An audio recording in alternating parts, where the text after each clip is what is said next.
O Senhor esteja convosco. Proclamação do Evangelho de Jesus Cristo, segundo São Lucas.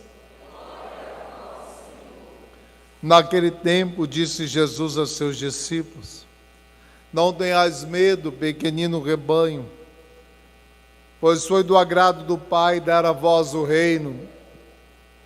Vendei vossos bens e dai esmola, fazei bolsas que não se estraguem, um tesouro no céu que não se acabe.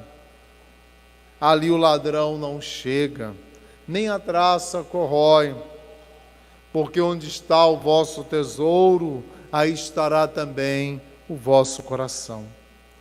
Que vossos rins estejam cingidos e as lâmpadas acesas. Sede como homens que estão esperando o seu Senhor voltar de uma festa de casamento, para lhe abrir imediatamente a porta, logo que ele chegar e bater.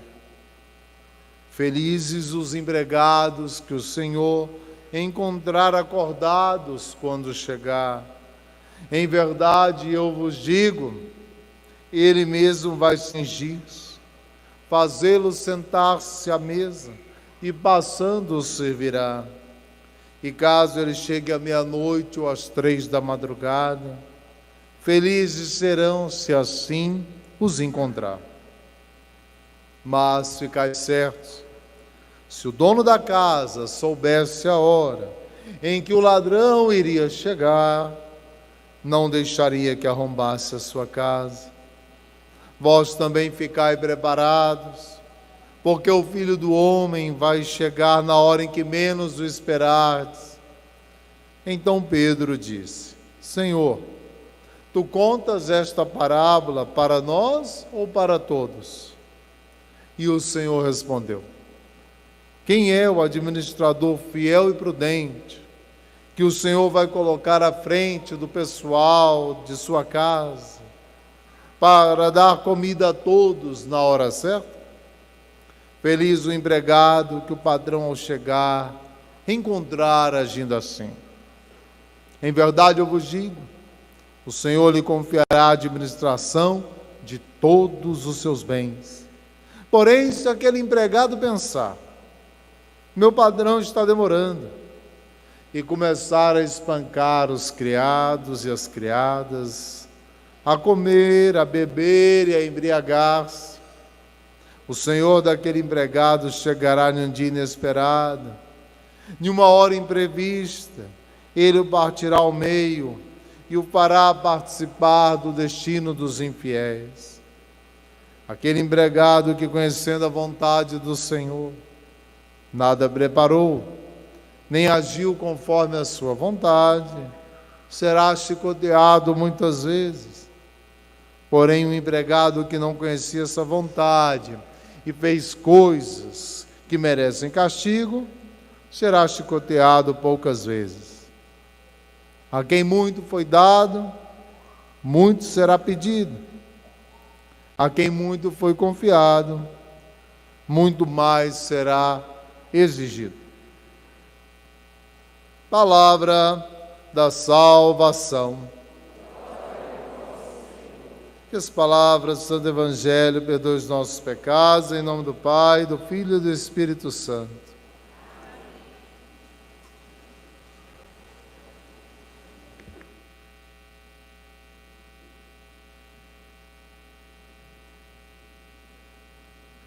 Meu irmão, minha irmã, ouvimos um relato belo na segunda leitura sobre a fé. Essa fé que é a nossa arma, essa fé que é escudo. São João vai dizer, a fé que vence o mundo é a nossa arma. São Paulo vai dizer na carta aos Efésios, é o escudo da fé. Na carta aos Romanos nos ensina que a fé, que é a carta da fé, que ela entra pelos ouvidos, e é preciso então guardar a palavra. A carta aos Hebreus que ouvimos diz que sem fé é impossível agradar a Deus. O livro do profeta Abacuque, também um salmo, vai dizer: o justo vive da fé. Essa virtude teologal é uma virtude de fundamento, que já falamos tantas vezes, mas é sempre bom renovar, porque a fé precisa ser renovada, para que ela não atrofie. Então, por isso que temos aí um momento de oração prolongado, como os jovens tiveram essa tarde. Um momento de adoração, estar com o Senhor na Eucaristia. Por que a adoração é importante para a nossa fé? É o mistério da fé. Porque nós não vemos Jesus com a carne. Então eu exercito a fé. Eu preciso crer. Porque não há uma sensação. A adoração é a oração que mais alimenta a nossa fé. E nós estamos de um tempo de crise de fé. Remédio, adorar. Adorar. A adoração revigora em nós a fé. E mesmo que ela esteja pouquinha, eu permaneço na presença do Senhor. E os raios da misericórdia vão tirando os parasitas, que vão nos atrofiando, os demônios, que vão nos tornando vacilantes na fé. Então, a adoração, nós estamos em um tempo aí, dessa grande apostasia, precisamos voltar a adorar, é o remédio. Visitar o Santíssimo. E ninguém pode dizer, nós estamos em um país cristão, católico, o Senhor está próximo. Quantas capelas, paróquias tem o Santíssimo? Não é algo assim inacessível, mas nós temos que revigorar a nossa fé.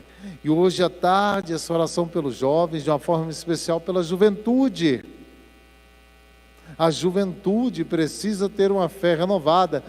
São João, na sua primeira carta, diz assim: jovens, vós sois fortes. E eu falei, talvez na época de São João.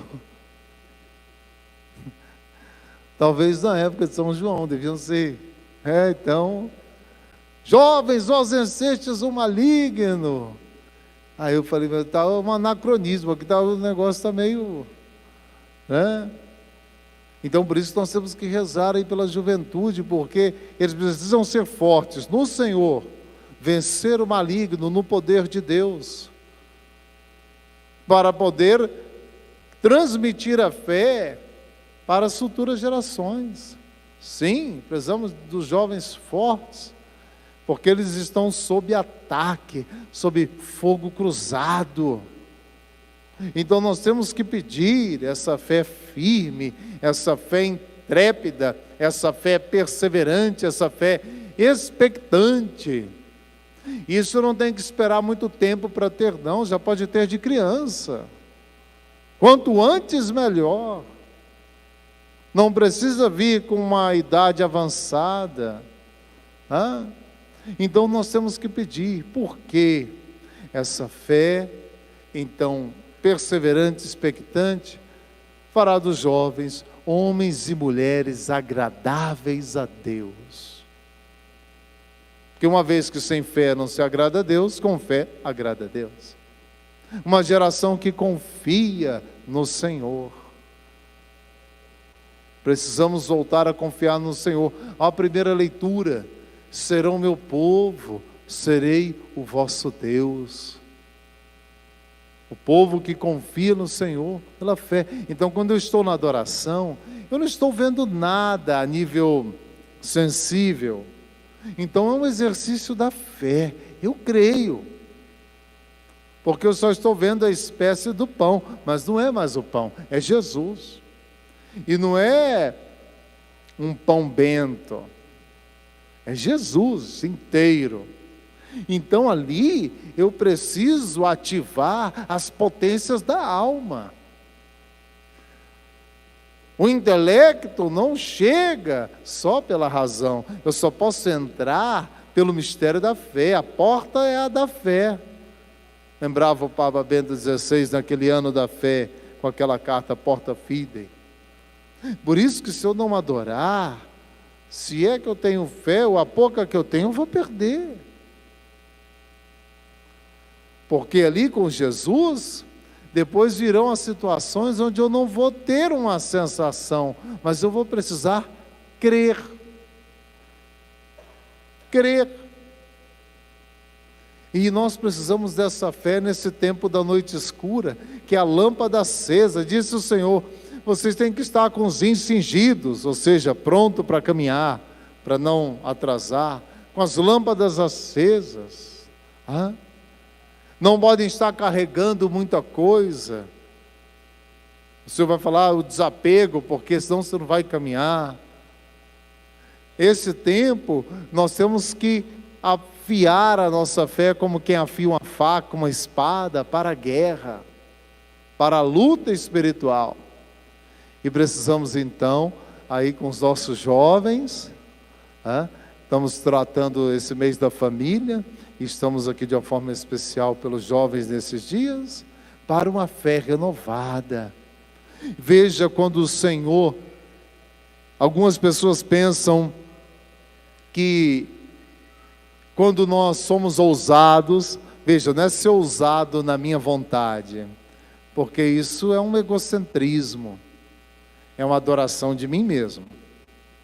É ser ousado na vontade de Deus. Tem gente que fala, não, eu sou ousado, mas ela é ousada no que ela quer.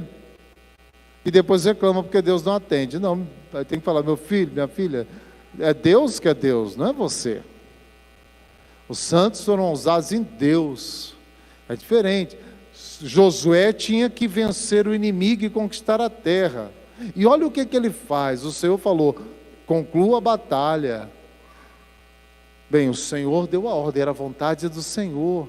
E Josué então, sabendo que o dia estava acabando, não tinha luz elétrica, né? Ele não ia ter como continuar a guerra. Então ele ordena ao sol que pare. Olha, e Josué era jovem ali, né? Ordena o sol que pare, até que ele conclua o que Deus mandou.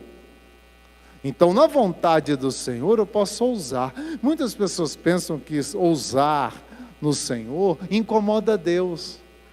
É justamente o contrário. É a falta de fé que incomoda. Será que quando o Filho do Homem voltar, vai encontrar fé na terra? É a falta de fé que desagrada o coração de Jesus. O que o Senhor dá uma bronca em Tomé? Porque ele não teve fé. Ele falou assim, não sejas incrédulo, mas tenha fé. Por que você não acreditou? Deu uma bronca em Pedro, homem fraco na fé. Por que você duvidou? Não pensa que o Senhor vai consolar quem não tem fé, como se isso fosse assim. Não, a gente não pode incomodar a Deus. É o contrário. O Senhor se alegra, se agrada quem nele confia, quem nele espera. Como Nossa Senhora em Caná da Galileia, que falamos aqui outras vezes. Não é meio chegada a minha hora, mas ela confia. É a Virgem fiel, a Virgem que crê. E aí o Senhor opera. Então nós temos que pedir isso para nós, mas queremos pedir também para a nossa juventude, para que possa realizar as obras de Deus, porque se já entram, essa juventude já entra sem fé, então aí o futuro já não é promissor, porque essa é a nossa riqueza, a nossa fé, e é de fato o que devemos querer ter. Essa fé vale mais do que o ouro, do que o tesouro. É crer que o Senhor agirá, como diz a carta aos Hebreus. É esperar que aquele que prometeu é capaz de cumprir o que prometeu. É olhar para o Senhor e não para a situação. É porque nós estamos de um tempo que muitas coisas atacam a fé. Um exemplo, nós estamos no tempo da contemplação de nós mesmos, da contemplação de si, do narcisismo. As pessoas, elas querem saber quantas pessoas estão seguindo ela. Olha só que besta. Para não dizer outra coisa. Estão me seguindo aqui, vai para lá. E a contemplação, padre, o que tem a ver a contemplação de mim mesmo com a falta de fé? Tudo a ver, porque o adorador é aquele que contempla Deus. E o que acontece? Veja Abraão, que não tinha o WhatsApp, né? Não tinha essas coisas. Ele está com 70 anos. A mulher dele está com 60. Tudo bem, digamos que Abraão devia ser um cara durão na queda, porque naquele tempo, né, tudo era difícil. Por melhor que a esposa fosse conservada, Sara era uma mulher muito bonita, mas já estava com 60. Mas tudo bem, tem a graça de Deus, né? Então, o Senhor prometeu, e ela era estéril. Tá, o Senhor prometeu, mas só foi cumprir 30 anos depois. Aí Abraão já estava com 100. Aí, digamos também que Abraão, está com 100, pode ser que fosse, né, o cara firme. Tudo bem. Sara já estava com 90. Quando o Senhor foi realizar, aí ele olhando para ele e olhando para ela, ele falou, não vai dar. Mas Abraão não olhou nem para ele nem para ela. Por isso que é o pai da fé. Ele olhou para aquele que era capaz de cumprir o que prometeu. Sem falar então nem no sacrifício de Isaac, que ainda é mais exigente ainda. Ele olhou para o Senhor. A pessoa que vive na contemplação de si, quando ela não tem o recurso, porque ela está acostumada a olhar só para ela e o que ela tem. Aí ela olha para o saldo dela. Ela olha para ela, põe o espelho e aí quando o problema é menor, ela vai que vai. Eu posso.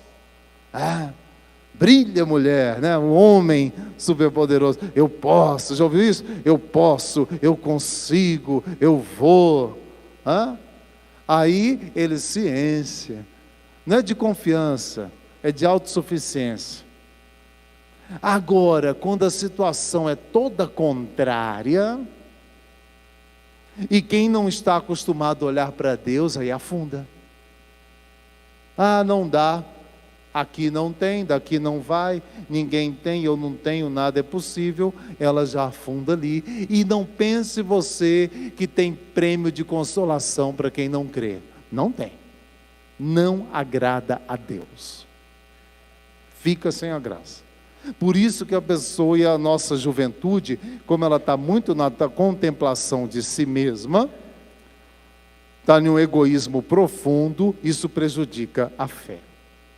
Por isso que os jovens precisam adorar. Bem, todos nós, né?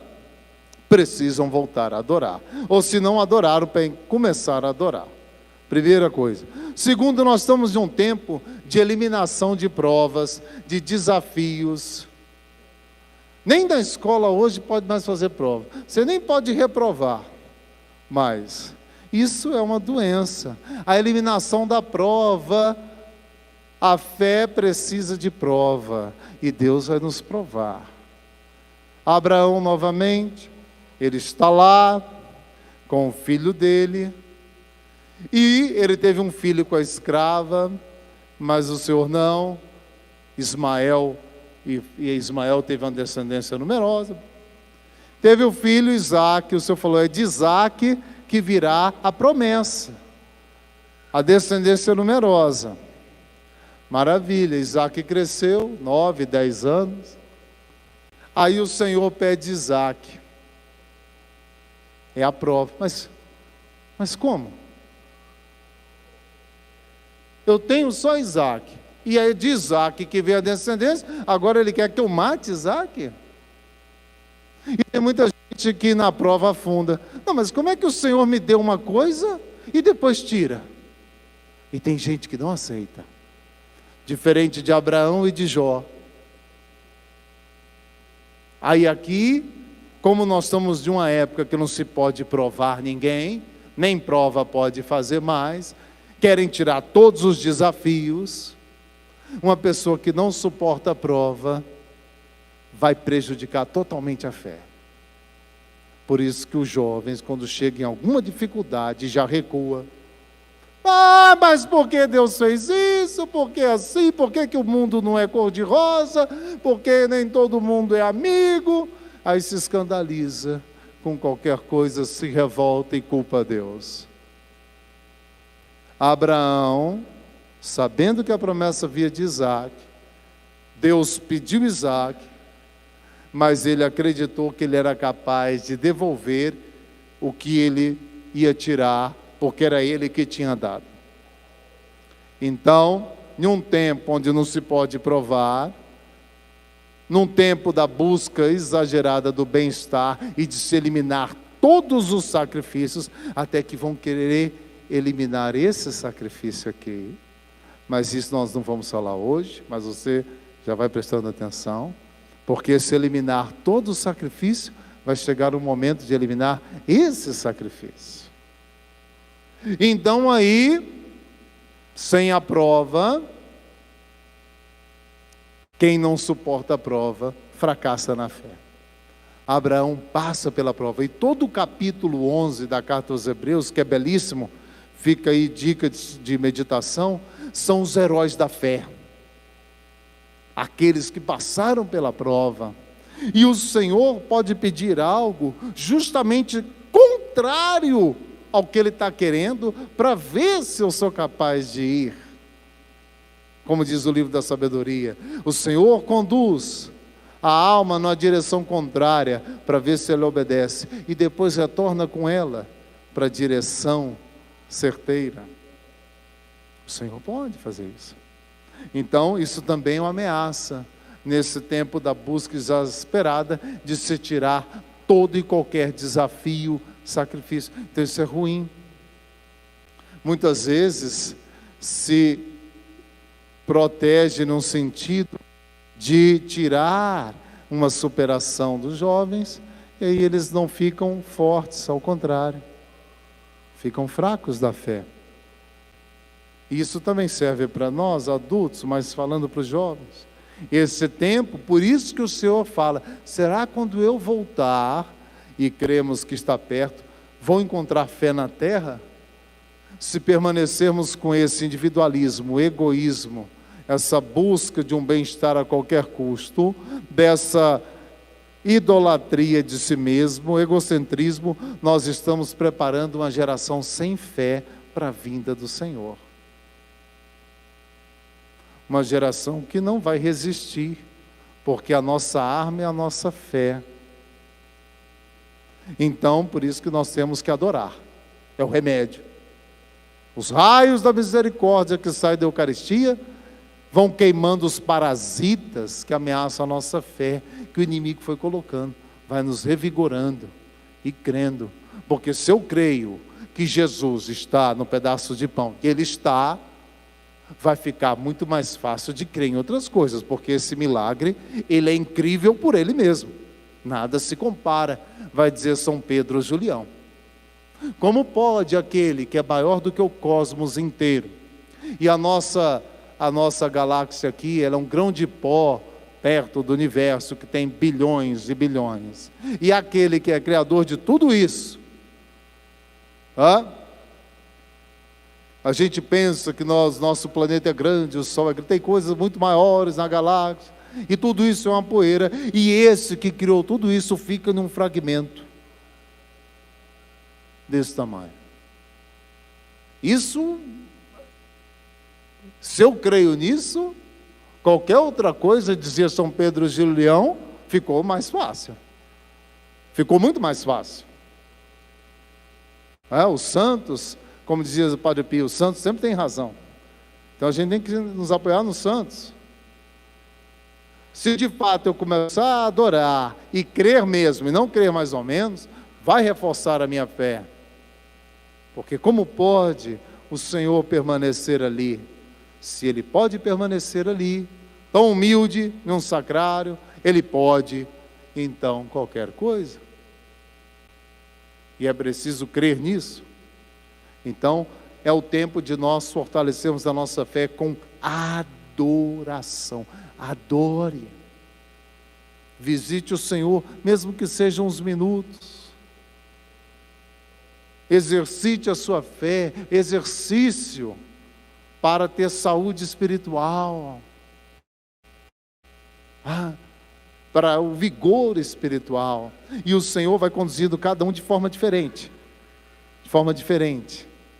O Senhor tem provas diferentes, mas a prova do Senhor é para nos fortalecer, para sermos homens e mulheres de fé.